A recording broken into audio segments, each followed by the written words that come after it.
पहला विकास फिर ठीक है।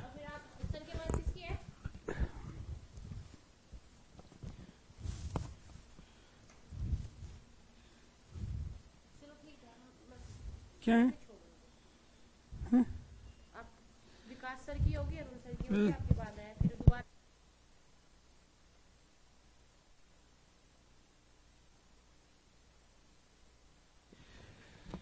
जी नमस्कार साथियों, गुड मॉर्निंग प्यारे दोस्तों, जय हिंद, वंदे मातरम, Radhe Radhe, happy new year. सभी दोस्तों को नए साल की बहुत सारी शुभकामनाएं। इस नए साल में तमाम जो 2023 के अंतर्गत आपने कसर छोड़ी थी उस कसर को हमें करना है पूरा 2024 के अंदर। आपने जो भी अब तक मेहनत की है प्यारे दोस्तों, उस मेहनत का फल आपको 2024 के अंदर 100% मिलेगा। ऐसी परमपिता परमात्मा से हम प्रार्थना भी कर रहे हैं और आप लोगों के साथ हमारा जो सहयोग होगा वो कंटिन्यू 2024 में भी बना रहेगा। तो उम्मीद करते हैं कि आपके परिवार में जो है सुख शांति बनी रहे, स्वास्थ्य की दृष्टि से आपके सगे संबंधी, आपके मित्रजन, आपके परिवार वाले खुशहाल रहे, किसी भी मेडिकल फैसिलिटी आपको जो है ना मिले, उसकी जरूरत ही ना पड़े। ठीक है, साथ के साथ लक्ष्मी का वरदान आपके ऊपर ऑलरेडी पहले ही है, धन की कमी आप लोगों के पास नहीं है, लेकिन सरस्वती की मेहरबानी होनी बाकी है और उम्मीद करते हैं कि लक्ष्मी और सरस्वती दोनों की मेहरबानी 2024 में आप पे होगी और इन्हीं प्रयास को हम कंटिन्यू आगे भी जारी रखेंगे।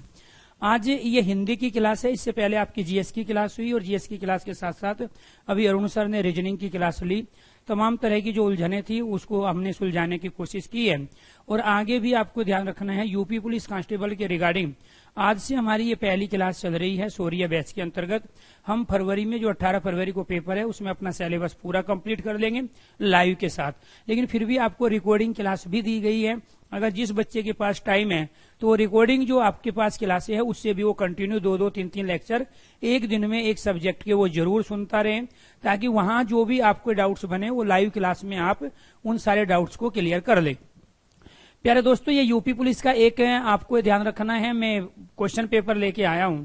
इसी तरह का पूरा यूपी पुलिस के अंतर्गत 37 क्वेश्चंस जो हमारा यूपी पुलिस का सिलेबस है वहां से ये क्वेश्चन पूछे जाते हैं। दूसरी चीज आपको ये भी ध्यान रखना है कि इसमें जो क्वेश्चंस है पहले चर्चा कर लेते हैं, तो क्वेश्चनों के आधार पे हमारा सिलेबस है क्या। जैसे ये क्वेश्चन पूछा गया है वाक्यांश के लिए एक शब्द, तो वाक्यांश के लिए एक शब्द जो है इस शब्दावली का क्वेश्चन हुआ। एक पॉइंट आपको ये ध्यान रखना है, हम क्वेश्चन भी प्रैक्टिस करेंगे, लेकिन हमें ये देखना है कि आखिरकार सिलेबस में कहां से क्वेश्चन पूछे जा रहे हैं। तो ये हो गया शब्दावली का वाक्यांश के लिए एक शब्द वाला क्वेश्चन। इसके बाद में ये भी वाक्यांश, इसमें चिर और चिर के अर्थ पूछ रहा है, तो ये क्या है श्रुति सम भिन्नार्थक शब्द, ये भी शब्दावली का क्वेश्चन है। किसका क्वेश्चन हुआ? शब्दावली। अपने आप में एक बड़ा रोल होता है शब्दावली। इसके अंदर विलोम से पर्यायवाची एकार्थी अनेकार्थी आते, क्वेश्चन के आंसर नहीं देने। इसके बाद उपसर्ग का क्वेश्चन पूछा गया, किससे? उपसर्ग वाला क्वेश्चन। इसके बाद में प्रत्यय वाला क्वेश्चन आपसे पूछा गया, फिर संधि का क्वेश्चन। ये आपका सिलेबस है। शुद्ध वाक्य, वाक्य वाले टॉपिक से क्वेश्चन हुआ, फिर समास का क्वेश्चन हुआ, इसके बाद में वाच्य से क्वेश्चन पूछा गया। इसके बाद दिन भर पड़ता है अव्यय का क्वेश्चन पूछा गया, अव्यय के भेद बताइए। इसके बाद विराम चिन्ह का क्वेश्चन पूछा गया। बहुत सारे बच्चे मुहावरे, तो यहाँ मुहावरे का प्रश्न। इसके बाद में फिर लोकोक्ति का क्वेश्चन है। इसके बाद साहित्य में रस का शाब्दिक अर्थ पूछ रहा है, रस यानी कि काव्य का क्वेश्चन हुआ। इसके बाद छंद वाले टॉपिक से प्रश्न पूछा गया। इसके बाद है भाषा व अर्थ, शब्द व अर्थ की दृष्टि से सौंदर्य अलंकार का क्वेश्चन हुआ। किसका हुआ? अलंकार का, काव्य से पूछा गया। इसके बाद वर्णमाला का क्वेश्चन हो गया। यहाँ पे स्त्रीलिंग यानी कि यहाँ पे लिंग वाला टॉपिक है। इसके बाद वचन वाला टॉपिक है।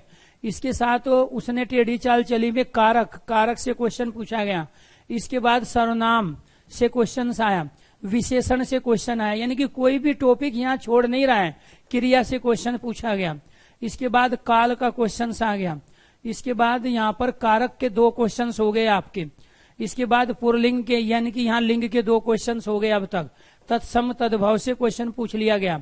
इसके बाद ये तद्भव, तत्सम तद्भव के 2 क्वेश्चन। इसके बाद पर्यायवाची 2 क्वेश्चन हो गए अब तक। इसके बाद विलोम शब्द के भी 2 क्वेश्चन हो गए। अनेकार्थी शब्द, इससे भी शब्दावली का क्वेश्चन है। इसके बाद ये आपका जो है साहित्य से क्वेश्चन है, प्रसिद्ध कवि लेखक और उनकी रचनाओं से संबंधित। यहाँ ये पैराग्राफ दे दिया है, अर्थात एक गद्यांश आएगा। आपका जो पेपर है वो इसी तरीके का आना है। ये आपके गद्यांश के क्वेश्चन हैं, ठीक है। इसके बाद में यहाँ पे समानार्थी यानी कि 3 पर्यायवाची आ गए।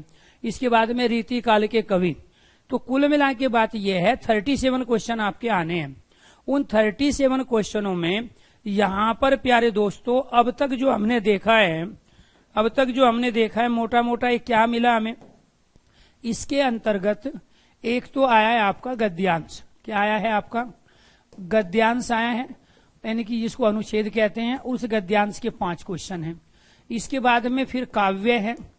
काव्य में रस छंद अलंकार, ठीक है, तो रस से भी क्वेश्चन था, छंद से भी क्वेश्चन था, अलंकार से भी क्वेश्चन था।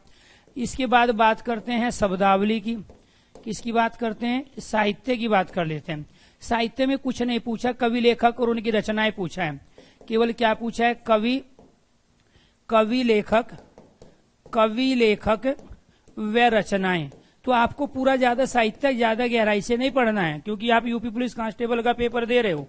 उससे कितने क्वेश्चन थे? 3 क्वेश्चन थे, ठीक है। इसके बाद में यहाँ पे जो क्वेश्चन आपसे पूछा गया फिर वो है शब्दावली। किससे क्वेश्चन थे? शब्दावली से क्वेश्चन थे। और शब्दावली के क्वेश्चन 2 विलोम शब्द, 2 पर्यायवाची और वाक्यांश के लिए 1 शब्द, अनेकार्थी। कुल मिला के 5 से लेके 6% मान के चलो आप कि कहाँ से पूछे गए? शब्दावली से। अगर मैं इस पेपर को देखूं, इसके बाद में आ गया हिंदी व्याकरण। क्या है? हिंदी व्याकरण। तो हिंदी व्याकरण में तमाम ये टॉपिक है, कोई छोड़ा ही नहीं है। वर्णमाला, संधि, उपसर्ग, प्रत्यय, ये भी पूछा गया। संज्ञा, सर्वनाम, विशेषण, क्रिया, क्रिया विशेषण, अव्यय, निपात से भी पूछ लिया। इसके बाद वाक्य, वाच्य, काल से भी क्वेश्चन पूछ लिया। तो कुल मिला के सबसे ज्यादा जो क्वेश्चन आने हैं 20 क्वेश्चन के 20 से लेके 25 क्वेश्चन आप मान के चलो, ये आने हैं आपके व्याकरण के। आखिरकार हमें अब पढ़ना कैसे है? मैं तो एक पेपर लेके आया आपके सामने, जिसमें से गद्यांश से 5 क्वेश्चन हो गए, काव्य, रस, छंद, अलंकार से 3 क्वेश्चन हो गए, प्रसिद्ध कवि लेखक रचनाओं के 3 क्वेश्चन हो गए, शब्दावली के 5 से 6। शब्दावली मतलब विलोम शब्द, पर्यायवाची, एकार्थी, अनेकार्थी, वाक्यांश के लिए 1 शब्द, श्रुति सम भिन्नार्थक शब्द, उसके 5 से लेके 6। हिंदी व्याकरण 20 से 25। टोटल कितने क्वेश्चन आने हैं? 37। करके कितने आने हैं? 37, ठीक है। अटेम्प्ट करके आओगे। सही मिनिमम कितने होने चाहिए? 35। इससे कम स्कोर है तो फिर पढ़ने का कोई फायदा नहीं है कैरेवी लैब पे, ठीक है। क्योंकि 35 सही करोगे तभी तो 5 नंबर बाकी बच्चों से ज्यादा सही होंगे, और वे 5 नंबर आपको मेरिट में रखेंगे, बाकी को मेरिट से बाहर कर देंगे। इस चीज का आपको क्या है? ध्यान रखना। तो ये तो था इसके आधार पे सिलेबस। अब आ जाओ वास्तविक सिलेबस क्या है जिसकी हमारी क्लास चलेगी। इस क्वेश्चन को भी हम फटाफट करेंगे, ठीक है। लेकिन मुद्दा है तरीके का, मुद्दा है रणनीति बनाने का, मुद्दा है स्मार्टनेस का। हमारी जो क्लास होगी, मेरी अपनी क्लास फिलहाल 1 घंटे की होगी। अगर मुझे लगेगा कि मैं ये सिलेबस कंप्लीट नहीं कर पाऊंगा 18 तारीख से पहले, तो मैं एक ही दिन में 8-8 घंटे की क्लास लेने को तैयार हूं। एक ही दिन में 8-8 टॉपिक पढ़ाने को तैयार हूं। लेकिन पहले आपको चीजों को समझना पड़ेगा कि हमें काम कैसे करना है। एक क्वेश्चन जो नहीं आया था वो था जो आपका सिलेबस था, इस पेपर में नहीं आया। कौन सा? हिंदी एवं अन्य भारतीय भाषा, यानी कि भाषा बोली का कोई था ही नहीं उसमें। हिंदी एवं अन्य भारतीय भाषा। दोस्तों आपको ये ध्यान रखना है, इससे जो क्वेश्चंस आएंगे वो 1 से लेके 2% आएंगे आपके। हमें पढ़ना है। हो सकता है इस शिफ्ट में ना आया हो, दूसरी शिफ्ट में भाषा बोली के क्वेश्चन हो, ये आपको ध्यान रखना है। तो इसलिए कोई भी अपना छोड़ना नहीं है, अपना सिलेबस पूरा पढ़ के जाओगे तभी तो आप ढंग से चीजों को कर पाओगे। इसके बाद यहाँ आपको ध्यान रखना है, यहाँ हमें जो दूसरी जो तैयारी करनी है वो करनी है गद्यांश की। गद्यांश वो 100% आएगा, लेकिन गद्यांश से जो क्वेश्चंस होंगे वो 3+2 में बटे होंगे। किसमें? 3+2 में बटे होंगे। 5% होंगे। 2 आएंगे एक शब्दावली से, एक ग्रामर से, और 3 आएंगे गद्यांश की विषय वस्तु से। ये आपको ध्यान रखना है। ये क्या है? एक इसमें शब्दावली का क्वेश्चन होगा, एक इसमें व्याकरण का क्वेश्चन होगा, 3 होंगे विषय वस्तु के। इसके साथ यहाँ गद्यांश के बाद इसको हम अपठित भी कहते हैं। इसको क्या कहते हैं? अपठित अर्थबोध। वहां आपके सिलेबस में क्या लिखा हुआ है? अपठित अर्थबोध लिखा हुआ है। उसी को गद्यांश को ही कह रहे हैं हम, इसी को अनुच्छेद भी कह रहे हैं। इसके साथ फिर है हमारा काव्य, और काव्य के अंदर जो टॉपिक है हमारे, वो एक तो रस है, एक छंद है, और एक क्या है, अलंकार है। क्वेश्चन की भी प्रैक्टिस करेंगे, लेकिन इसको समझना जरूरी है।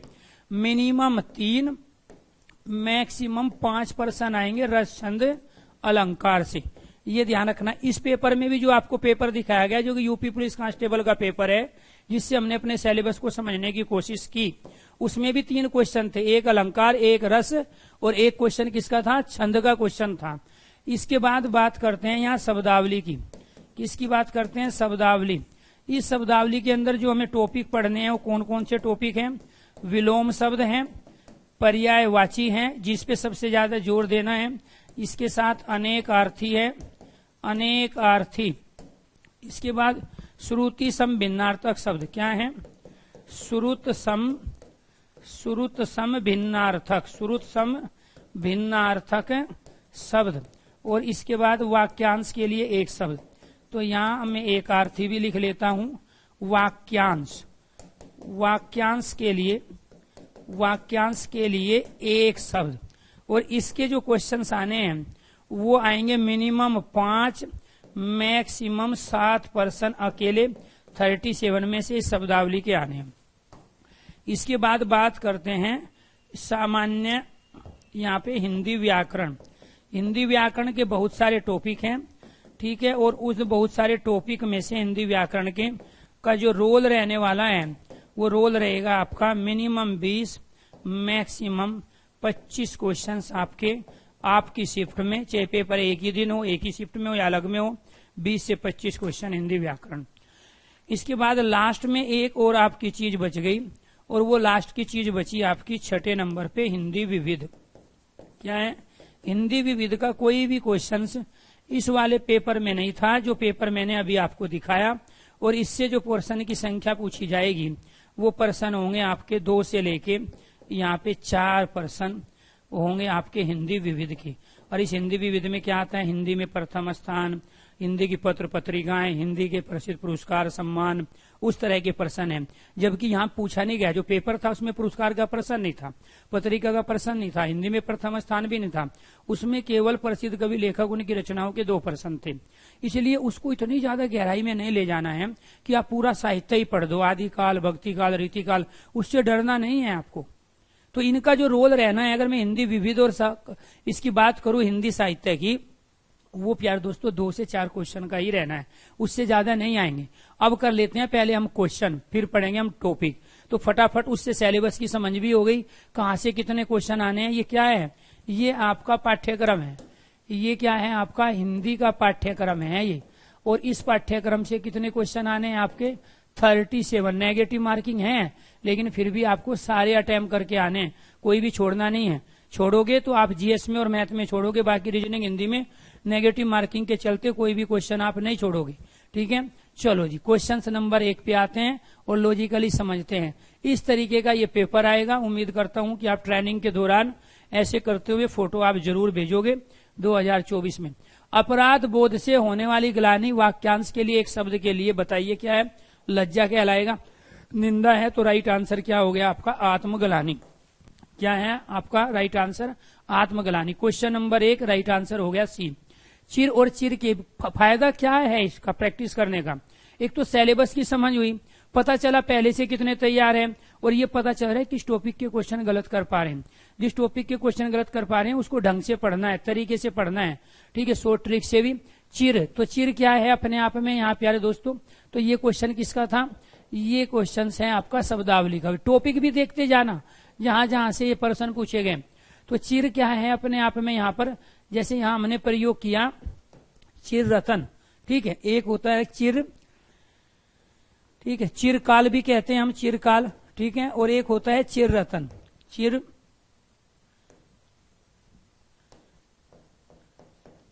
ये भी होता है, और एक होता है चिरहरण। क्या प्रयोग करते हैं हम, चिरहरण का प्रयोग। तो इस वाले चिर का अर्थ क्या हो गया हमारा यहाँ पे, इस वाले चिर का अर्थ, ठीक है, कपड़ा हुआ, ठीक है, और इस वाले चिर का अर्थ हो गया प्राचीन पुराना, ठीक है। तो यहाँ आपको ध्यान रखना, एक तो चिर हो गया हमारा ये वाला, तो इसको उल्टा दिया है, तो यहाँ क्या लंबा प्राचीन तो नहीं होगा, ये वाला चिर क्या कहलाता है, देर तक रहने वाला।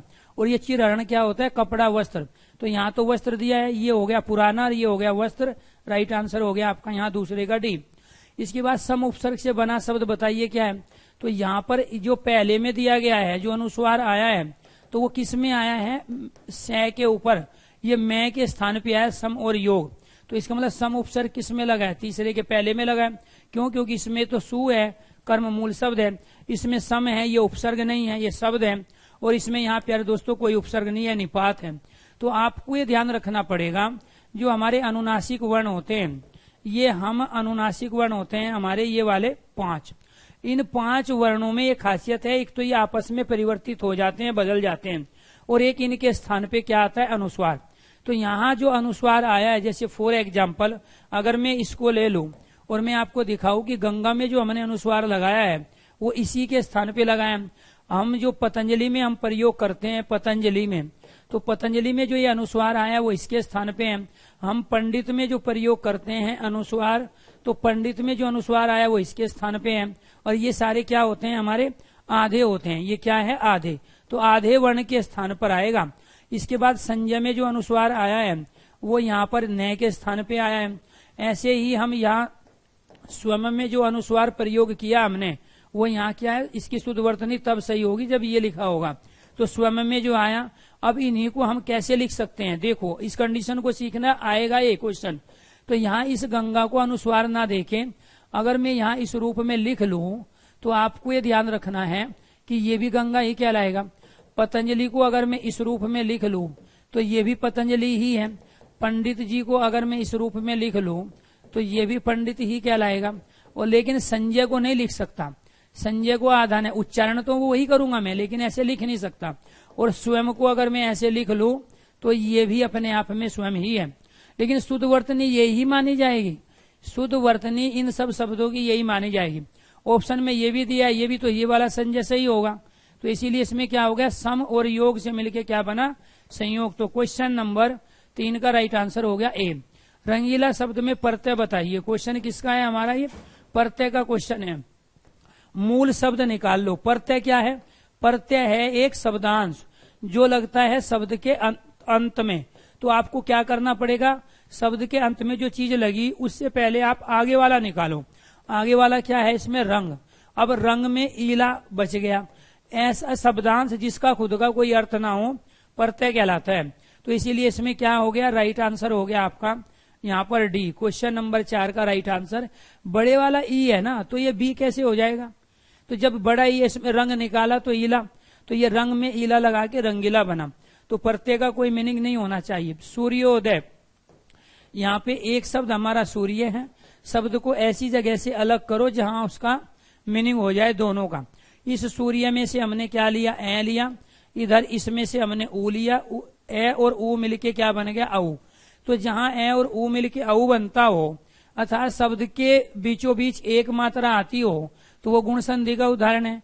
तो एक मात्रा किसकी होती है, एक मात्रा एक तो ऐ की होती है और एक होती है औ की। तो जहां इन दोनों में से शब्द के बीच में एक मात्रा दिखाई दे, वे दुनिया के सारे एग्जाम्पल गुण संधि के होते हैं। गुण संधि आती है स्वर संधि के 5 भेदों में। शुद्ध वाक्य का चयन कीजिए।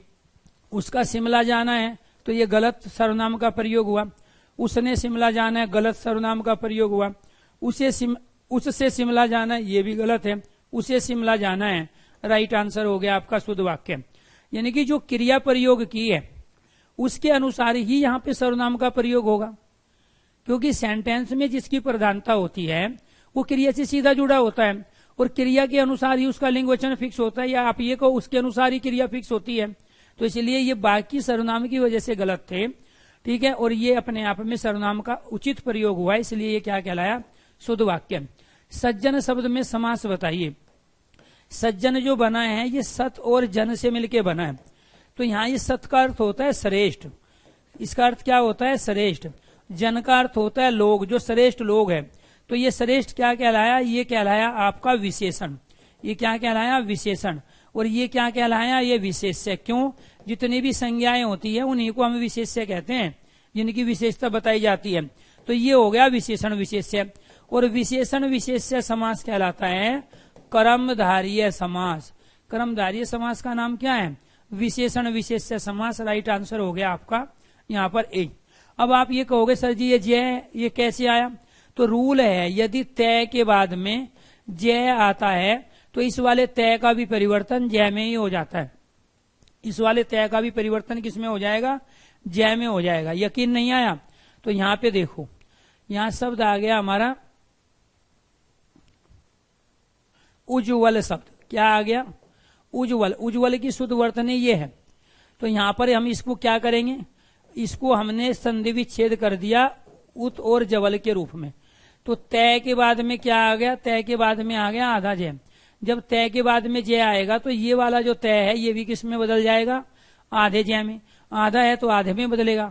तो पहले कंडीशन ये बनी, फिर तय जय में बदला, तब जाके उज्ज्वल बना, और सेम सज्जन भी उसी कंडीशन से बना। तो ये व्यंजन संधि का उदाहरण है। तो ये संधि और समास दोनों का उदाहरण हुआ। कर्मधारय समास हुआ और व्यंजन संधि हुई। तो इसलिए राइट आंसर हो गया आपका यहाँ ए। अब ये आंसर दे के नहीं कूदना है, आपको इनके बैकग्राउंड में जाना है ताकि हम और भी क्वेश्चन तैयार कर ले। करने को तो मैं 10 मिनट में 37 क्वेश्चन करवा दूंगा आपको। यहाँ कितने क्वेश्चन है, 37। मिनट कितने लगाएंगे, 10। क्वेश्चन कितने, 30। लेकिन उसका फायदा नहीं है प्रैक्टिस का। इसलिए मॉक टेस्ट का फायदा आज तक नहीं मिला आपको मॉक टेस्ट लगाने का। उसका रीजन क्या है, क्योंकि कॉन्सेप्ट सीखने, ये क्वेश्चन आए या ना आए लेकिन इनसे मिलते जुलते दूसरे तो आएंगे। सिलेबस तो हमारा यही है। इसलिए वाच्य के कितने वेद है, 2, 5, 7 और 3। 3 वेद कौन से हैं, कर्तवाच्य, कर्मवाच्य और भाववाच्य। तो एक वाच्य तो क्या है हमारा, कर्तवाच्य। दूसरा वाच्य क्या है हमारा, कर्मवाच्य। तीसरा वाच्य क्या है, भाववाच्य। इसमें किसकी प्रधानता होती है, इसमें होती है कर्ता की प्रधानता। इसमें किसकी होती है, कर्म की प्रधानता। इसमें किसकी होती है, क्रिया की प्रधानता। जिसमें क्रिया का न होना पाया जाए उसे भाववाच्य। जिसमें क्रिया का लिंग वचन कर्म के अनुसार हो, कर्मवाच्य। जिसमें कर्ता के अनुसार क्रिया का लिंग वचन हो, कर्तवाच्य। Right answer D. वह दिन भर पढ़ता रहता है रेखांकित पद में अव्यय। अव्यय क्या है, व्यय का अर्थ होता है खर्च, और इसके आगे ए लगा दिया, ए खर्च। अर्थात जहां कोई चीज खर्च ना हो, जो चीज जैसी है ऐसी की ऐसी रहे। तो ये क्या है, वह है सर्वनाम है, ठीक है। पढ़ता क्रिया है, रहता है ये सहायक क्रिया है। तो बच क्या गया इसमें, ये दिन भर बच गया। तो दिन भर क्या है, अविकारी शब्द अव्यय है, लेकिन ये क्वांटिटी मात्रा को नहीं बता रहा है। ये मात्रा नहीं है, ये निपात भी नहीं है, ये जोड़ने का भी काम नहीं कर रहा है। ये दिन भर हमें काल को बता रहा है। तो राइट आंसर हो गया 9 का आपका डी। इसमें जो कोष्टक में दिए गए विराम चिन्ह का बताइए क्या है। क्वेश्चन मार्क ये होता है, अल्प विराम ये होता है, पूर्ण विराम ये होता है, विषम्य बोधक ये। इसलिए राइट आंसर डी हो गया। बाल की खाल निकालना मुहावरे का अर्थ है। बढ़ा चढ़ाकर बात करना कहलाता है अतिशोक्ति। बढ़ा चढ़ाकर बात करना क्या कहलाएगा, अतिशोक्ति कहलाएगा। तो ये तो नहीं है। गुण दोष की परख करना, ठीक है। मीन मेक निकालना क्या कहलाता है, बाल की खाल। मीन मेक निकालना, दूसरे में अवगुण ढूंढना, मील मेक निकालना या बाल की खाल, इसको कहते हैं छिंदरा अन्वेषी। क्या बोलेंगे इसको, छिंदरा अन्वेषी। ये ध्यान रखना। इस वाक्यांश के लिए एक शब्द में भी पूछ सकता है ये। यहाँ तो मुहावरे में पूछा है, पूछ लेगा मीन मेक निकालने के लिए एक शब्द बताइए, बाल की खाल निकालने के लिए एक शब्द बताइए। छिंदरा अन्वेषी, जो गुणों में भी दोष ढूंढ लेता हो। Right answer C. 4 दिन की चांदनी फिर अंधेरी रात, ये क्या है, लोकोक्ति। लोकोक्ति किसे कह रहे हैं, जो लोक में प्रचलित है। तो इसमें कौन सी संधि है, ये लोक संसार जगत हो गया। उक्ति का अर्थ होता है कथन। तो जो समाज में कथन प्रचलित है उसे लोकोक्ति कहते हैं। इधर से ए आया, इधर से ऊ, दोनों मिलके क्या बन गया, औ। तो इसी में पूछ लेगा संधि। तो आप कहोगे इसमें गुण संधि है जो स्वर संधि में आते हैं। तो थोड़े दिन का सुख है, 4 दिन की चांदनी फिर अंधेरी रात। चांद न दिखाई देना, 4 दिन चांद दिखना, सुख ही सुख होना। थोड़े दिन का सुख क्या कहलाता है, 4 दिन की चांदनी। Right answer A. साहित्य में रस का क्या अर्थ है, साहित्य की मिठास है, ठीक है। किसी रस का आनंद है, किसी फल का स्वाद है, साहित्य से मिलने वाली आनंद अनुभूति। तो किसी भी चीज को देखकर, पढ़कर, सुनकर जो हम आनंद की अनुभूति प्राप्त करते हैं, उस आनंद अनुभूति को ही रस कहते हैं। रस का शाब्दिक अर्थ ही आनंद होता है। रस का शाब्दिक अर्थ क्या होता है, आनंद होता है। तो आनंद की जो अनुभूति, क्योंकि रस क्या है, इमोशंस है, अर्थात फीलिंग महसूस की जाती है, इसको केवल अनुभव किया जाता है। Right answer D. 2 छंद में कितने चरण होते हैं, तो आपको ये ध्यान रखना है। एक तो है हमारा छप्पे और एक है दूसरा कुंडलिया। एक तो छप्पे है और एक क्या है कुंडलिया छंद। ये जो 2 छंद हैं ये होते हैं 6 चरण वाले। बाकी जितने भी मात्रिक छंद हैं वो सारे के सारे 4 चरण वाले होते हैं। तो दोहे में भी कितने चरण है? 4 चरण। अब जैसे रहीमन पानी राखी, बिन पानी सब सून, तो रहीमन पानी राखी 1 चरण, बिन पानी सब सून दूसरा चरण, पानी गए न उभे तीसरा चरण, मोती मानुष चून चौथा चरण। ऐसे ही 4 चरण होते हैं। और चरण को ही हम क्या कहते हैं? चरण का ही दूसरा अर्थ होता है पाद। तो चरण पाद क्या है? छंद का चौथा हिस्सा अर्थात छंद का चतुर्थांश। राइट आंसर हो गया डी। भाषा में शब्द और अर्थ की दृष्टि से सौंदर्य उत्पन्न होता है। तो जहां शब्द और अर्थ के कारण सौंदर्य हो, जहां शब्द और अर्थ के कारण चमत्कार हो, जहां शब्द और अर्थ के कारण शोभा बढ़ाई जाए, जहां शब्द और अर्थ के कारण विशेषता लाई जाए, तो उसको क्या कहते हैं? उसको कहते हैं हम अलंकार। उसको क्या कहते हैं? उसको कहते हैं हम अलंकार। तो सौंदर्य मतलब चमत्कार, शोभा, विशेषता। तो ये किसकी परिभाषा है? ये अलंकार की। इसके बाद य रे ल व किस प्रकार के व्यंजन हैं? तो य रे ल व ऊष्म व्यंजन में कौन कौन से आते हैं? जिनमें गर्म हवा शरीर से बाहर निकलती हो। तो इन 4 वर्णों में शरीर से गर्म हवा बाहर निकलती है। आप उच्चारण करके देखो, य रे ल व, तो इसमें तो नहीं आ रही है, से है। अब गर्म हवा आई तो ये ऊष्म कहलाए। लेकिन ये क्या कहलाते हैं? ये कहलाते हैं हमारे अंतस्थ वर्ण। स्पर्श व्यंजन में क्या है? कै से लेकर मैं तक के जो वर्ण है वो स्पर्श है। अयोग वह कितने होते हैं? 2, एक अनुस्वार और एक आपका क्या होता है? विसर्ग। जिनका योग स्वर और व्यंजन में नहीं हो पाया, अयोग वह। राइट। अंतस्थ क्यों कहते हैं? क्योंकि इन वर्णों के उच्चारण में पहले फेफड़े अंदर की ओर वायु खींचते हैं, फिर बाहर छोड़ते हैं। इस वजह से इनका नाम क्या पड़ गया? अंतस्थ वर्ण पड़ा। इनमें से कौन सा शब्द स्त्रीलिंग है? कृपया मित्र पुल्लिंग शब्द, कार्य पुल्लिंग शब्द, त्योहार पुल्लिंग। त्योहार की शुद्ध वर्तनी यही है। गलत वर्तनी है ये जो किताबों में लिखी होती है, और उन्हीं किताबों के पहले पेज पे लिखा होता है। किसी भी त्रुटि के लिए प्रकाशक, विक्रेता, लेखक जिम्मेदार नहीं होगा। तो फिर जिम्मेदार कौन होगा? जो उनको पढ़ रहे हैं। ये क्या है? ये अशुद्ध शब्द है। तो त्योहार पे केवल एक ही मात्रा होती है, लेकिन ये क्या है? पुल्लिंग। उसको चाहिए स्त्रीलिंग। तो कृपया क्या है? स्त्रीलिंग है। राइट आंसर हो गया आपका ए। अब कैसे पता चलेगा कि ये पुल्लिंग है और ये स्त्रीलिंग है? आप सेंटेंस में प्रयोग करो, ठीक है। तो जो भी क्रिया आप प्रयोग करोगे इनके साथ वो स्त्रीलिंग होगी। तो कई बार जब हमें शब्दों का नहीं पता होता तो उसको सेंटेंस में, वाक्य में प्रयोग करना होता है। और जब हम वाक्य में उसका प्रयोग करेंगे तो आपको ध्यान रखना उसके साथ जो भी हम क्रिया प्रयोग करें, अगर वो पुल्लिंग है तो शब्द पुल्लिंग, और क्रिया स्त्रीलिंग है तो शब्द भी स्त्रीलिंग। तो क्रिया से भी लिंग की पहचान होती है। वचन किसका बोध कराता है? प्राणी या वस्तु के एक या अनेक होने का।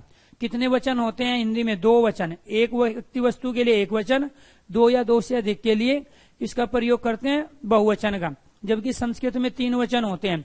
एक वचन होता है संस्कृत में द्विवचन। इसका प्रयोग हम 2 वस्तुओं के लिए करते हैं, लेकिन हिंदी में 2 या 2 से ज्यादा के लिए बहुवचन का प्रयोग होता है। 18 का राइट आंसर ए। उसने टेढ़ी चाल चली वाक्य में कौन सा कारक है? जो भी बताएगा 100 रुपया फोन पे करूंगा अभी, 100 रुपया फोन पे मिलेंगे अभी, फोन पे। जो भी राइट आंसर देगा। उसने टेढ़ी चाल चली वाक्य में कारक, कर्म कारक है, संबंध कारक है, अधिकरण कारक है, या फिर कर्ता कारक। देखते हैं किसका आंसर आता है। क्वेश्चन नंबर 19 का राइट आंसर, 19 का राइट आंसर ए। कोई बी कह रहा है, कोई सी, कोई डी। शिव चौधरी ए बोला, ठीक है। इसके बाद राहुल जी राहुल ने, आदित्य ने, सचिन ने राइट आंसर दिया। राइट आंसर है कर्ता कारक। उसने टेढ़ी चाल चली, उसने क्या है? सर्वनाम। सर्वनाम का प्रयोग किसके स्थान पे होता है? संज्ञा के स्थान पे। संज्ञा क्या काम करता है सेंटेंस में? कर्ता का काम करता है। उसने टेढ़ी चाल चली, तो उसने कौन है? कार्य को करने वाला है, तो इसीलिए कर्ता कारक हुआ। टेढ़ी चाल तो उसने चली ना, तो राइट आंसर हो गया डी। राहुल को 100 रुपया मिलेंगे फोन पे के माध्यम से, जब उसका फोन पे नंबर आ जाएगा। निम्न में से किस वाक्य में सर्वनाम का प्रयोग हुआ है? तो सर्वनाम क्या है? आज बरसात होगी, इसमें तो यहाँ सर्वनाम नहीं है, ये तो अविकारी शब्द अव्यय है, कालवाची। मैं कल दिल्ली जा रहा हूँ, इसमें मैं क्या है? सर्वनाम है। तो राइट आंसर हो गया 20 का आपका यहाँ पर बी। तो मैं कल दिल्ली जा रहा हूँ, इसमें क्या है? मैं सर्वनाम है। कल क्या है? अविकारी शब्द, ठीक है, कालवाची क्रिया विशेषण है। घर संज्ञा है, सीमा और रीमा संज्ञा है, और क्या है? समुच्चय बोधक अव्यय। विशेषण किस शब्द में विशेषता बताता है? तो विशेषण किसकी बताएगा? कारक की, क्रिया की, वचन की, संज्ञा की। और संज्ञा क्या होती है? संज्ञा होती है विशेष्य के रूप में। जैसे फॉर एग्जाम्पल मैंने यहाँ पे प्रयोग किया शब्द कृष्ण सर्प, ठीक है। तो यहाँ पे जो ये सर्प है ये क्या है? विशेष्य है। ये सर्प क्या है? कृष्ण सर्प का मतलब क्या हुआ यहाँ? काला सांप। और ये कृष्ण किस रूप में आया? यहाँ विशेषण के रूप में, ठीक है। तो कृष्ण शब्द का प्रयोग हम संज्ञा में भी करते हैं और विशेषण में भी करते हैं। तो यहाँ ये विशेषण है और ये क्या है? आपका विशेष्य। और ये विशेष्य क्या है? ये आपका संज्ञा है। ये क्या है? संज्ञा। तो इसीलिए विशेषण संज्ञा की विशेषता को बताते हैं। कर्म के आधार पर क्रिया के भेद, तो कितने भेद होते हैं कर्म के आधार पर क्रिया के? 2 भेद होते हैं। कौन से? एक तो होता है अकर्मक क्रिया, जहां कर्म मौजूद नहीं होता है वो अकर्मक है। और दूसरी क्रिया कौन सी है? सकर्मक। तो अकर्मक क्रिया और सकर्मक क्रिया, कर्म के आधार पर क्रिया के कितने भेद हो गए? 2। 22 का राइट आंसर हो गया डी। व्याकरण में काल का क्या अर्थ है? तो काल किसे कहेंगे? व्याकरण की दृष्टि से पूछ रहे हैं। तो काल वैसे अनेक अर्थी शब्द है, लेकिन व्याकरण में काल का अर्थ होता है समय, जिससे क्रिया के होने न होने का बोध हो, उसे क्या कहते हैं? काल कहते हैं। काल की परिभाषा क्या है? जिससे क्रिया के होने न होने का बोध होता है तो उसे कहते हैं काल। काल कितने प्रकार का होता है? 3। वर्तमान और भूत भविष्य। वर्तमान के कितने भेद होते हैं? 5। भूतकाल के कितने भेद होते हैं? 6। भविष्यत काल के कितने भेद होते हैं? 3। तो किसी न किसी रूप में इस तरह के प्रश्न आएंगे। यह ताले की चाबी है, रेखांकित में कारक बताओ। तो इसमें क्या है? की। तो ये की क्या है? ये परसर्ग है। परसर्ग का दूसरा नाम क्या है? कारक चिन्ह है। परसर्ग का दूसरा नाम क्या है? कारक चिन्ह। तो हमें कारक चिन्ह से क्या पता चला कि ये की किस में आता है? संबंध कारक में आता है। किसमें आ गया? ये संबंध कारक। संबंध कारक के परसर्ग क्या होते हैं? संबंध कारक के होते हैं का, की, के, इसके साथ रा, री और रे, ये हमें बताता है। तो राइट आंसर क्या हो गया? संबंध कारक। यहाँ चाबी और ताले का संबंध बताया जा रहा है, ठीक है। इसीलिए राइट आंसर हो गया आपका 24 का बी। निम्न में से यह कौन सा पुरलिंग है? तो पुरलिंग बताना है भवदीय। तो ये आपको ध्यान रखना है, ये कैसे शब्द बना है? ये भवत था और इसमें क्या था? ये प्रत्यय, और इसके बाद में क्या था? यहाँ पे आ। ये आपको ध्यान रखना है। 2 प्रत्यय का प्रयोग हुआ इसमें। ये तय बदल गया अपने वर्ग के तीसरे में। तो भवत, इसमें ईय और फिर हमने क्या लगाया? आ प्रत्यय लगाया, शब्द बन गया भवदीय। तो भवदीय क्या हुआ? स्त्रीलिंग शब्द। इसे क्या चाहिए? पुल्लिंग।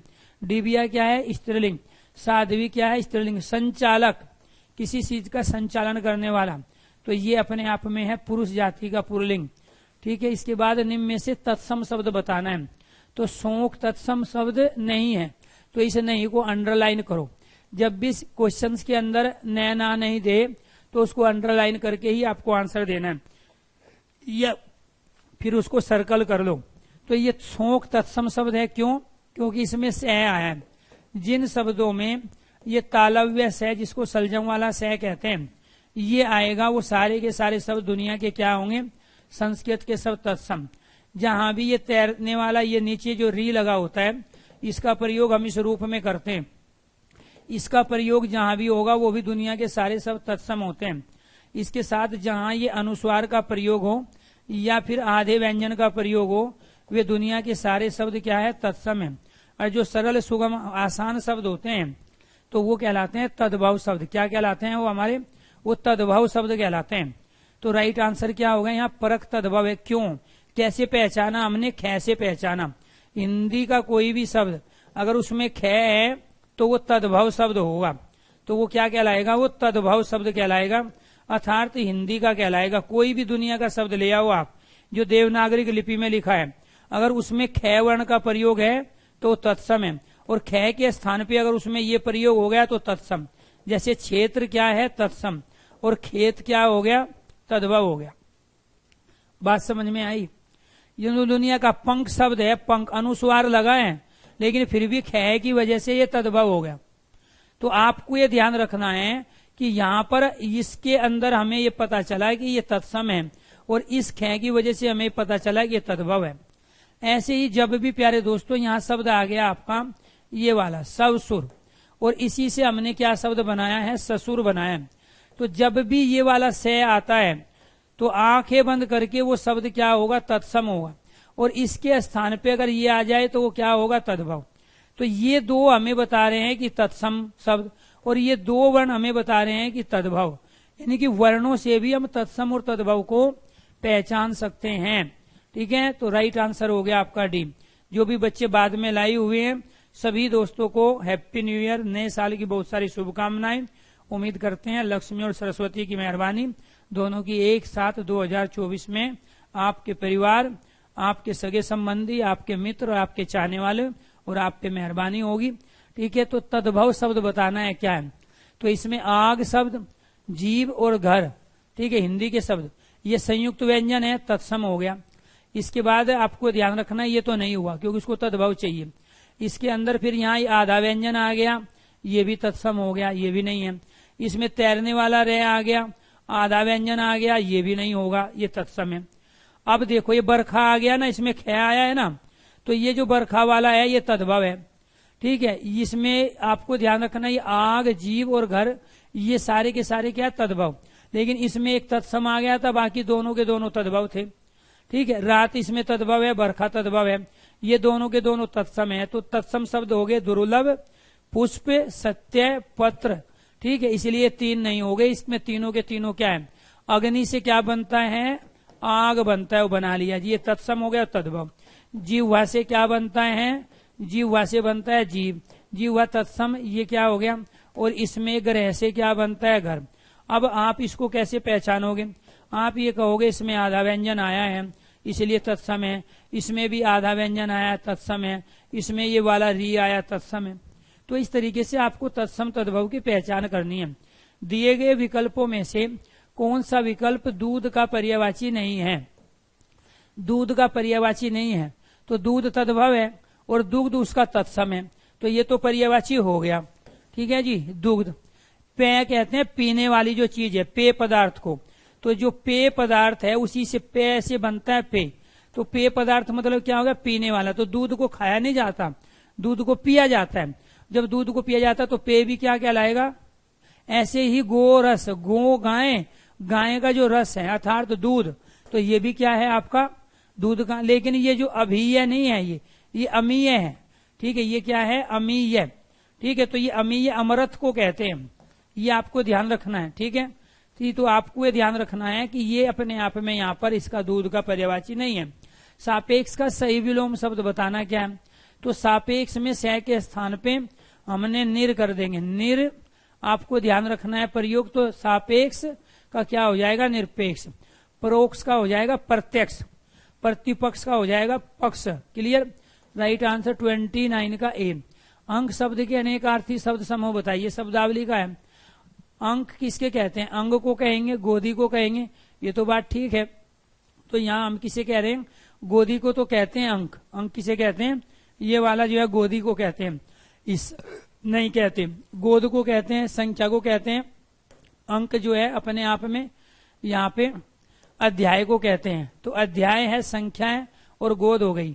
संख्या भाग टुकड़ा, टुकड़े को नहीं कहते हैं, भाग को कहते हैं, संख्या को कहेंगे, अध्याय को कहेंगे, अवस्था को कहेंगे, लेकिन समय को नहीं कहेंगे। राइट आंसर हो गया बी। अंक हम गोद को भी कहते हैं। अंक 1, 2, 3, 4 ये संख्या भी है। अंक चैप्टर का नाम भी है, नाटक का एक भाग भी होता है। ठीक है, जैसे अभिज्ञान शाकुंतलम कालिदास का नाटक है, 7 अंकों में लिखा गया, 7 अंक मतलब 7 अध्याय, चैप्टर। राइट आंसर हो गया आपका बी। कामयानी के रचनाकार, प्रसिद्ध कवि लेखक, उनकी रचनाओं का क्वेश्चन। ये छायावाद का सबसे सर्वश्रेष्ठ ग्रंथ है, महाकाव्य है, जयशंकर प्रसाद के द्वारा लिखा गया, ये आपको ध्यान रखना है। ठीक है, मंगला प्रसाद पारितोषिक इसको मिला है। ठीक है, इस रचना को जयशंकर प्रसाद को। Right answer A. इसके बाद दे दिया पैराग्राफ, और पैराग्राफ देने के बाद में इसके क्वेश्चन कैसे करने हैं वो देखो। अब यहाँ पे पैराग्राफ नहीं पढ़ना है आपको, क्यों, क्योंकि आपके पास समय कम है। आपके पास क्वेश्चन कितने हैं, 150। आपके पास मिनट कितनी है, 120। तो मिनट आपके पास कम है, क्वेश्चन ज्यादा है। अब 120 मिनट में 150 क्वेश्चन कैसे कर पाओगे, जब आप पैराग्राफ नहीं पढ़ोगे, बिना पैराग्राफ पढ़े आंसर लगाओगे। कविता का मर्मज्ञ तथा रसिक होना हो सकता है। सबसे पहले क्वेश्चन को छोटा बनाना सीखो। क्वेश्चन छोटा क्या है? कविता का मर्मज्ञ और रसिक, ये हमारा क्वेश्चन है। कविता का मर्मज्ञ और रसिक। अब इसी चीज को पैराग्राफ में ढूंढना है। ये कविता का मर्मज्ञ और रसिक कहाँ है? इसको जब पैराग्राफ में ढूंढेंगे तो यहां पर हमें मिलेगा ये वाला। पैराग्राफ में जब हम ढूंढने चले, कविता में मर्मज्ञ और रसिक स्वयं कवि से अधिक कोई नहीं होते। संगीत में पागल सुनने वाले ही स्वयं संगीतक से अधिक संगीत का रसास्वादन करते हैं। यहाँ पूर्ण विराम हो गया। तो ये जो पूर्ण विराम हुआ, इसके बाद इसका क्वेश्चन का आंसर नहीं मिलेगा। यहां से चीजें शुरू हुई। तो पहले सेंटेंस में एक सेंटेंस आपका ये था, दूसरा सेंटेंस ये था।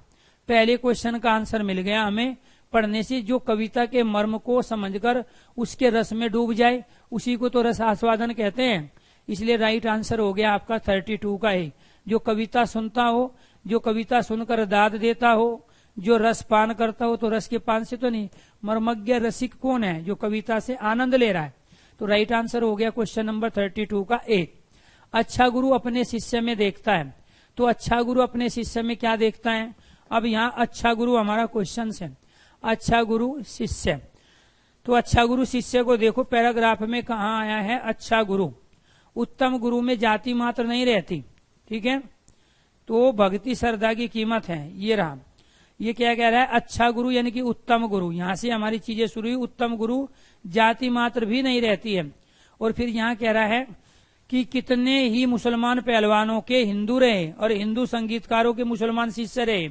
यही परक गुण की है, साधना की है, प्रतिभा की होती है। भक्ति और श्रद्धा की कीमत है। तो इसका मतलब क्या है? जाति पाति पे वो काम नहीं कर रहा है गुरु। किस पे काम करेगा? जाति धर्म को देख के, आचार विचार को देख के, भक्ति और श्रद्धा को देख के, रंग और रूप को देख के। अपने से नहीं देना है। कभी भी पैराग्राफ के क्वेश्चनों का आंसर अपने विवेक से नहीं देना है। विवेक मतलब आपके पास जो तर्क है, आपके पास जो चिंतन है, आपके पास जो मनन शक्ति है, उसको विवेक कहते हैं। आपके पास जो कल्पना शक्ति है, उसको विवेक कहते हैं। कल्पना, तर्क, चिंतन और मनन जब इकट्ठे होते हैं तो उसको कहते हैं विवेक। विवेक का मतलब क्या होता है? सूझ। विवेक का अर्थ क्या होता है? सूझ होता है। ये आपको ध्यान रखना है। विवेक का अर्थ क्या होगा? सूझ। इसको क्या कहते हैं? अंतर्दृष्टि। इसको क्या कहते हैं? अंतर्दृष्टि। ये अंतर्दृष्टि से काम नहीं लोगे आप। पैराग्राफ अगर किसी आतंकवादी को देशभक्त बता रहे तो देशभक्त मानना पड़ेगा। पैराग्राफ अगर महात्मा गांधी का जन्म 1969 में करा रहा है 1869 की जगह, तो मानना पड़ेगा कि महात्मा गांधी 1969 में ही पैदा हुए थे। अगर पैराग्राफ दिन को रात और रात को दिन कह रहा है तो दिन को रात मानना पड़ेगा। अपना दिमाग नहीं लगाना है, ठीक है। तो महात्मा गांधी पैदा हुए थे ये, लेकिन पैराग्राफ कह रहा है ये, तो इसी को मान के आंसर देना है, क्योंकि जो पैराग्राफ कह रहा है उसी के अनुसार चलना है। आगे देखो, पुष्प का सौंदर्य किसमें है? तो पुष्प का सौंदर्य हमें ढूंढना है जी। पुष्प का सौंदर्य ढूंढना है। पैराग्राफ में कहाँ है? क्वेश्चन है हमारा पुष्प का सौंदर्य। तो पुष्प स्वयं पुष्प में कुछ नहीं है। पुष्प का सौंदर्य उसे देखने वाले की दृष्टि में है। यहाँ पूर्ण विराम लगाएं, इससे आगे नहीं जाना। यहाँ पूर्ण विराम लगाए, इससे पहले इसका आंसर नहीं मिलेगा। स्वयं पुष्प में कुछ नहीं है।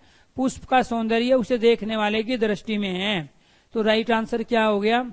पुष्प का सौंदर्य तोड़ने वाले की दृष्टि, देखने वाले की दृष्टि में है। राइट आंसर 34 का बी। तरीका सीखो। पैराग्राफ के जो क्वेश्चंस आएंगे वो 7 तरह के होंगे और उनको बिना पैराग्राफ पढ़े पहले क्वेश्चन को छोटा करना सीखो। जैसे मैंने क्वेश्चन किया पुष्प का सौंदर्य किसमें है, तो मेरे लिए क्वेश्चन क्या था? पुष्प का सौंदर्य। अब मैं इस पुष्प के सौंदर्य को पैराग्राफ में ढूंढूंगा कि किस सेंटेंस में है, वहीं इसका आंसर मिलेगा। राइट आंसर हो गया आपका बी। जो सम्मान और प्रतिष्ठा मुझे मिली है उस सब के श्रेय मेरे उन्हीं गुरु का है। कथन से कौन सा भाव प्रकट होता है? तो यहाँ पे ये भाव पूछ रहा है, यानी कि इसका सार पूछ लिया इसने। तो जब भी वो भाव पूछे, इसी भाव को हम सार भी कहते हैं, इसी को हम उद्देश्य भी कहते हैं। क्या कहते हैं इसको? उद्देश्य। इसी को हम आश्रय भी कहते हैं। क्या कहते हैं? आश्रय। और इसी को प्यारे दोस्तों हम यहाँ पे कहते हैं अभिप्राय। अर्थात इस पैराग्राफ में इसका भाव अभिप्राय क्या है। तो भाव, सार, उद्देश्य, आशय, अभिप्राय वाले क्वेश्चन का आंसर क्या है, जो पैराग्राफ की जो मूल है। तो जो सम्मान व प्रतिष्ठा मुझे मिली है उस सबके श्रेय मेरे उन्हीं गुरु को है। तो गुरु के प्रति क्या है, प्रण है यहाँ पे, ये तो नहीं है। गुरु के प्रति अपनापन है, गुरु के प्रति शिष्य का भाव है, गुरु के प्रति श्रद्धा का भाव है। अब इसके लिए पैराग्राफ नहीं पढ़ना, पैराग्राफ के लास्ट में, पैराग्राफ में जो मूल मुद्दा उठाया गया उससे पता चलेगा। ये कह रहा है जो सम्मान और प्रतिष्ठा मुझे मिली है उस सब का श्रेय गुरु का है। जो सम्मान प्रतिष्ठा मुझे मिली है तो ये क्या है, उस सब का श्रेय किसका है, गुरु का है। तो यानी कि गुरु के प्रति क्या हो गया, गुरु के प्रति श्रद्धा भाव व्यक्त हो गया। ठीक है, तो गुरु के प्रति क्या है, ये सतयुगी शिष्य के लिए है, कलयुगी शिष्य के लिए नहीं है। कलयुगी शिष्य तो ये कहेगा सिलेक्शन हुआ तो मेरी वजह से हुआ। ठीक है, टीचर तो पता नहीं क्या क्या पढ़ा रहा था। तो जब सिलेक्शन उसका नहीं होगा तब गुरु का रोल मानता है कलयुगी शिष्य। 3 तरह के शिष्य होते हैं, आपको ये ध्यान रखना। एक शिष्य होता है सतयुग का, ठीक है, जिसकी यहाँ बात चल रही है, सतयुग। दूसरा होता है प्यारे दोस्तों यहाँ कलयुगी शिष्य। क्या होगा, कलयुगी शिष्य। ठीक है, सतयुगी शिष्य और एक कलयुगी शिष्य, इनके बारे में समझना, ये काम की चीज है आपके। और एक तीसरा होगा दार्शनिक शिष्य बनेगा, दार्शनिक। ठीक है, गुरु से भी ऊपर चला जाएगा। ठीक है, ठीक है। एक कौन सा होता है, ये 3 प्रकार के शिष्य हों। मतलब वो टीचर से पढ़ेगा भी, खुद भी मेहनत करेगा, लेकिन सिलेबस के अनुसार नहीं चलेगा। ठीक है, उसको विद्वान बनना, लेखक बनना है, साहित्यकार बनना है, वो दार्शनिक बनेगा। उसका कहते हैं ना पढ़ा लिखा बेवकूफ, यानी कि नॉलेज तो इसको बहुत है लेकिन ये नौकरी नहीं ले पाया। काम तो इसको बहुत कुछ आता है लेकिन ये कर नहीं पाता, कुछ रिजल्ट नहीं आ पाता। तो वो दार्शनिक शिष्य है। क्यों, क्योंकि वो फोकस नहीं रह पाता। वो पढ़ते समय इधर उधर की चीजों में ब्रह्मांड के रहस्यों को खोजने लगता है। जैसे आसाराम बापू और राम रहीम दोनों साधु थे, लेकिन साधु न रह के वो गुफाओं में, जंगलों में कुछ और कर रहे थे। तो इसीलिए वो साधु के वेश में जरूर थे लेकिन कर कुछ और रहे थे। ऐसे शिष्य पढ़ने का तो नौटंकी करेगा कि हाँ मैं पढ़ रहा हूं, लाइब्रेरी में भी बैठेगा, घर पे स्टडी रूम में, सबको लगेगा ये पढ़ रहा है, लेकिन बनेगा दार्शनिक, रिजल्ट कुछ नहीं आएगा उसका। दूसरा कलयुगी शिष्य है, जो टीचर पढ़ाया वो पेपर में आया और करके आया बच्चा, तो वो ये कहेगा कि मेरी वजह से मेरा सिलेक्शन हुआ है, किसी को देगा ही नहीं, उसकी किसी को भी ये बोलेगा ही नहीं कि इसकी ने मुझे गाइड किया था, इसकी वजह से मेरी हिंदी सही हो गई, इसकी वजह से रीजनिंग, वो क्रेडिट किसी को देगा ही नहीं। वो कलयुगी शिष्य कहलाता है। एक होता है सतयुगी शिष्य, अपने को समर्पित कर देता है, मेरा काम मेहनत का है, मैं परिश्रम करूंगा, बस मुझे 2 चीज चाहिए, मेरा सिलेबस क्या है, उसके लिए मुझे पढ़ना क्या है, और मेरी सीट क्या है, बाकी काम मेरा है। तो ये जो सतयुगी शिष्य होता है, जो कलयुग में जन्म लिया है, सिलेक्शन यही लेता है पहले नंबर वाला। ठीक है, बाकी सब तो टाइम पास कर रहे हैं। तो इसीलिए आपको ध्यान रखना है, इसको केवल 3 चीज चाहिए। एक तो मेरा सिलेबस क्या है, ठीक है, उसके लिए मुझे पढ़ना क्या है, कौन सी किताबें, कौन से नोट्स हैं, और तीसरा मेरे बैठने की जगह कहाँ है। बस उसको जगह मिल जाए, कंटेंट मिल जाए, सिलेबस का पता हो, ये अपने आप में कमाल कर देगा। आप कौन से में आते हो वो आप तय करोगे। तो यहाँ क्या था, गुरु के प्रति श्रद्धा। अब आपको ये ध्यान रखना है, जो पैराग्राफ के क्वेश्चंस आते हैं ना, ये किस किस के होते हैं उसको देखें। पत शब्द का उचित समानार्थी, तो पथ का उचित समानार्थी क्या हो गया यहाँ पर, तो पथ किसे कहेंगे, मार्ग को, भोजन, यात्री, पथिक को तो नहीं कहेंगे। पथिक तो वो होता है मार्ग, राही जिसको बोलते हैं, पथ पर जाने वाला, राही, रास्ते को मापने वाला। ठीक है, यात्री सवारी को कह रहे हैं, भोजन खाद्य पदार्थ, तो पथ कहते हैं मार्ग को। निम्नलिखित में से रीति काल के कवि बताइए कौन है। निम्न में से रीति काल के कवि तुलसीदास, कबीरदास, वृंद या सूरदास। तो इसमें से तुलसीदास भक्ति काल, कबीरदास भक्ति काल, सूरदास भक्ति काल, वृंद, और एक हुए बहुत ही प्रसिद्ध रीति काल के कवि बिहारी। तो रीति काल में बिहारी, घनानंद, घनानंद, ठीक है, बोधा, ठाकुर, ठीक है, ये सारे के सारे क्या थे, वृंद, देव, ये सारे के सारे रीति काल के कवि थे। इनमें बिहारी रीति काल के सबसे प्रसिद्ध कवि रहे। तो इस तरीके से ये क्या थे, प्रसिद्ध कवि लेखक, उनकी रचनाओं से। तो कई टॉपिक ऐसे थे जिसके यहाँ क्वेश्चन नहीं थे, लेकिन उनको करना है। भाषा बोली उपबोली वाला पहला टॉपिक है जो मैंने आपको बताया। देखो कहाँ कहाँ से क्वेश्चन नहीं थे। क्वेश्चन इसमें नहीं थे जो मैंने आपको सिलेबस बताया उसमें से। तो ये जरूरी नहीं है कि आप उनको छोड़ के चले जाओगे। तो कहाँ मैंने चर्चा की थी, सिलेबस की चर्चा कहाँ भाग गई भाई। चलो जी दोबारा से चर्चा कर लेते हैं। तो यहाँ जो क्वेश्चन नहीं आए तो उनको भी आपको तैयार करना है। एक तो किसको करना है, हिंदी एवं अन्य भारतीय भाषा, हिंदी एवं अन्य भारतीय भाषा, अन्य भारतीय भाषा, इससे क्वेश्चन नहीं था। भाषा बोली लिपि और भाषा परिवार का आपको करना है। फिर यहाँ पे क्वेश्चन नहीं था प्रसिद्ध पुरस्कार, प्रसिद्ध पुरस्कार व सम्मान का प्रश्न यहाँ नहीं पूछा गया है। इसके बाद में फिर यहाँ से प्रश्न नहीं आया है प्रसिद्ध पत्र पत्रिका, प्रसिद्ध पत्र व पत्रिका आपको करना है ये प्रसिद्ध पत्र पत्रिका। इसके बाद में फिर यहाँ से प्रश्न नहीं पूछा गया हिंदी साहित्य से, वो तो केवल हिंदी के कवि लेखक वाला क्वेश्चन था, हिंदी साहित्य। ठीक है, तो ये हिंदी साहित्य से भी आपको चीजें तैयार करनी है। इसके बाद में फिर है हिंदी विविध, हिंदी विविध। इन 5 अलग अलग सेक्शन से इस शिफ्ट में जब ये पेपर हुआ क्वेश्चन नहीं पूछा गया, लेकिन दोस्तों आपको ये 5 तैयार करनी है। आपके पेपर में यहाँ से भी 1 2 1 2 1 2 1 2 2 से ज्यादा किसी से नहीं आएंगे। जो आप साहित्य की वजह से डरते हो ना, साहित्य का रोल ही, अगर मैं प्रसिद्ध कवि लेखक उनकी रचनाओं को निकाल दो तो साहित्य का रोल बचता ही 2 से 3 क्वेश्चन का है। तो यहाँ से कितने क्वेश्चन की पॉसिबिलिटी है, यहाँ से क्वेश्चन आएंगे आपके 1 से लेके 2, यहाँ से क्वेश्चन है 1 से लेके 2, यहाँ से क्वेश्चन है 1 से लेके 2, यहाँ क्वेश्चन है 2 से लेके 4, यहाँ क्वेश्चन है 2 से लेके 4। ये आपके प्रश्न है जो इसमें नहीं पूछे गए, इस पेपर में नहीं आए, लेकिन आपको करने हैं क्योंकि आपका सिलेबस है। और जिस दिन हम अपना पूरा सिलेबस करके चले जाएंगे उस दिन हम हिंदी में 35 क्वेश्चन मिनिमम सही करके आएंगे। अटेम्प्ट तो आपको सारे करने हैं, बेशक नेगेटिव मार्किंग है, हिंदी का क्वेश्चन छोड़ के नहीं आते हैं नेगेटिव मार्किंग के चलते। इसीलिए इस चीज का आपको ध्यान रखना है कि ढंग से तैयारी करेंगे तो हिंदी के दम पे सिलेक्शन ले लोगे। जो पढ़ाएंगे वही पेपर में आएगा, उसके अलावा कुछ नहीं आएगा।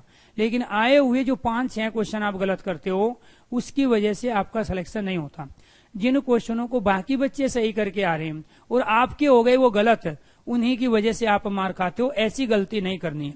दूसरी चीज आपको मैं बता देता हूं, जो अनुच्छेद आएगा आपके यहाँ जिसको हम अपठित अर्थबोध कहते हैं, अनुच्छेद का दूसरा नाम क्या है इसके बारे में बता देता हूं, क्या ध्यान रखना है। अपठित अर्थबोध, अपठित अर्थबोध जो है इसके बारे में आपसे चर्चा कर लेते हैं हम यहाँ पे।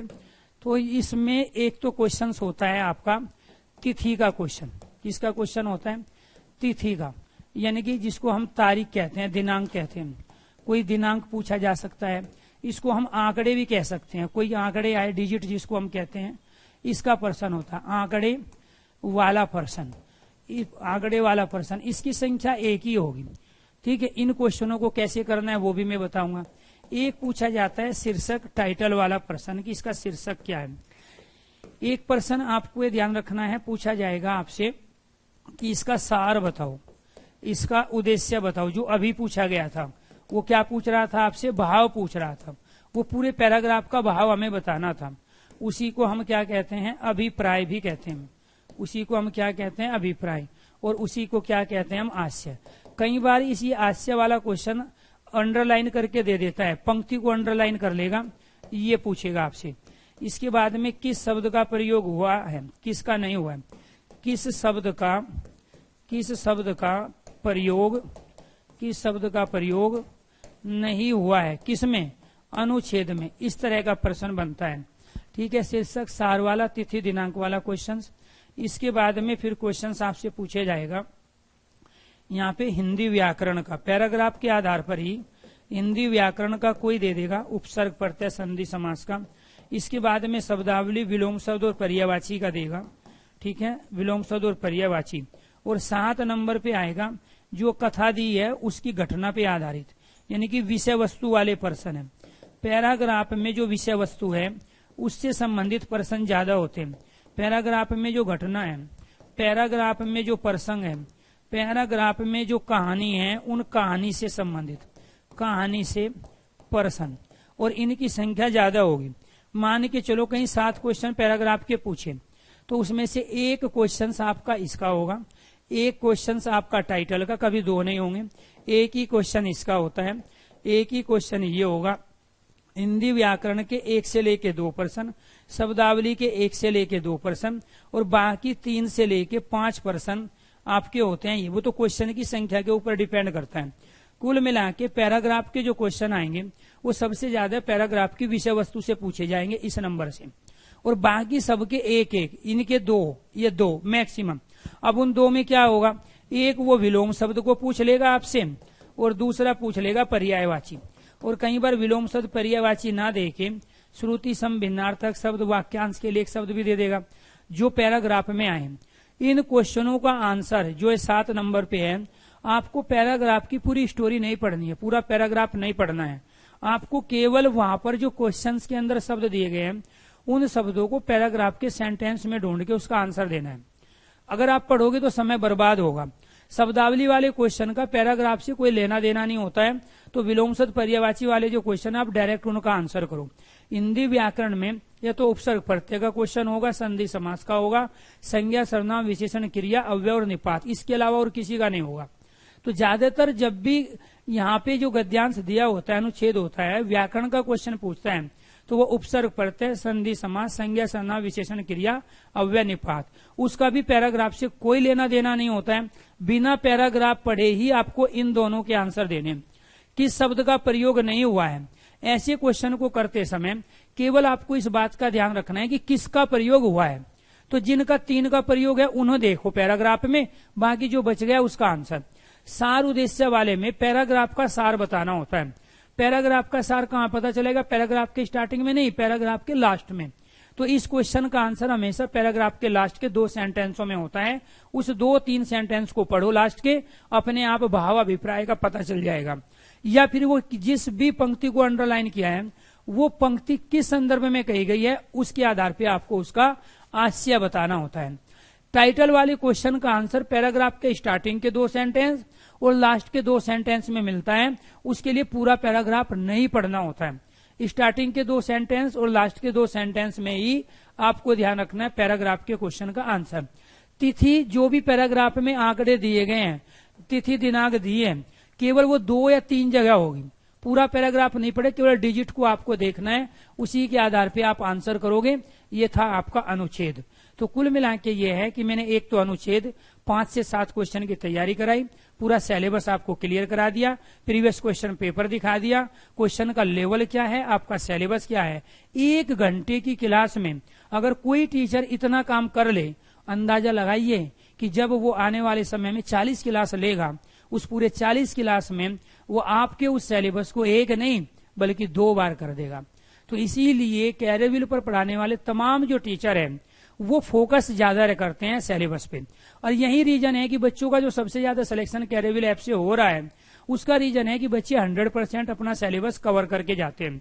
जब हम 100% सिलेबस कवर कर रहे हैं उसमें से लगभग 85 हम सही करते हैं, क्योंकि 100% में से 90% चीजें हमें वहां मिली, 5% हमने गलत कर दी, ठीक है। तो उसके बावजूद भी हमारी जो परफॉर्मेंस है वो लगभग 80 से 85 बच गई, और हमेशा जो मेरिट लगती है वो 70 से 75 पे लगती है। तो इसलिए आप लोगों का सिलेक्शन कैरियरविल से ज्यादा इसलिए होता है क्योंकि आप पूरे सिलेबस को कवर करके जाते हो। सिलेबस जो कराया गया उसमें से 90 से 95% पेपर में आता है, उस 90-95 से 5% आपने गलत कर दिया, 5% आपने छोड़ दिया, फिर भी आपका 75 से 80% बचा, और 75 से 80% से ऊपर आज तक कोई मेरिट लिस्ट नहीं गई है। यही हमारा सिलेक्शन कराने के पीछे सबसे बड़ा मोटिव होता है। इसी उद्देश्य के साथ हम चलते हैं और कहते भी हैं कि सिलेक्शन मतलब कैरियरविल। तो सिलेक्शन मतलब कैरियरविल का मतलब यही है कि हमारा सिलेबस पे टॉपिक सब टॉपिक जितने होते हैं हर तरह की क्वेश्चन की वैरायटी का अपनी जो हमारी लाइव क्लास से चलती है उसमें हम टारगेट रखते हैं, फोकस रखते हैं। और वो केवल एक सब्जेक्ट नहीं है, आप अपने सब्जेक्ट के जो धुरंधर है वो सब इसी तरीके से पढ़ाते हैं। और क्योंकि हमारे बीच में मीटिंग होती रहती है, हम अपडेट रहते हैं क्वेश्चंस की वैरायटी को लेके, ऑनलाइन और ऑफलाइन जो एग्जाम होते हैं उन सब को ध्यान में रख के हम यहाँ पे रहते हैं। इसलिए आप इस शौर्य बैच में बड़ी से बड़ी संख्या में जुड़िए। ये मत सोचिए कि 45 दिन है हो सकता है फरवरी में एग्जाम ना हो, लेकिन हमारे लिए ये अच्छा है कि फरवरी में हो जाए, क्योंकि हम 45 दिन में आपका ये सिलेबस बहुत अच्छे तरीके से कंप्लीट करा देंगे। उसके बावजूद भी हम आपको रिकॉर्डिंग पूरा बैच दे रहे हैं।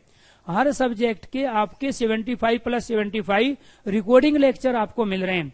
और जब रिकॉर्डिंग लेक्चर आपके पास है तो एक दिन में आप 2-2, 3-3 लेक्चर अटेंड कर सकते हैं, और उसके बाद जो डाउट्स बने लाइव क्लास में आके वो सारी चीजें आप पूछ सकते हैं। तो उम्मीद करते हैं कि आप कैरियरविल ऐप पे भरोसा करके एक बड़ी संख्या में इस शौर्य बैच से जुड़ोगे, जिसमें आज जो फीस है वो केवल 999 है। आज के बाद शाम को 7 बजे से इसकी फीस होगी 1999 रुपया। तो शौर्य बैच से जुड़े, क्योंकि सबसे ज्यादा सिलेक्शन, सबसे ज्यादा रैंक अगर कहीं से किसी की आएगी तो वो इसी बैच से आएगी। सभी दोस्तों को नमस्कार, धन्यवाद।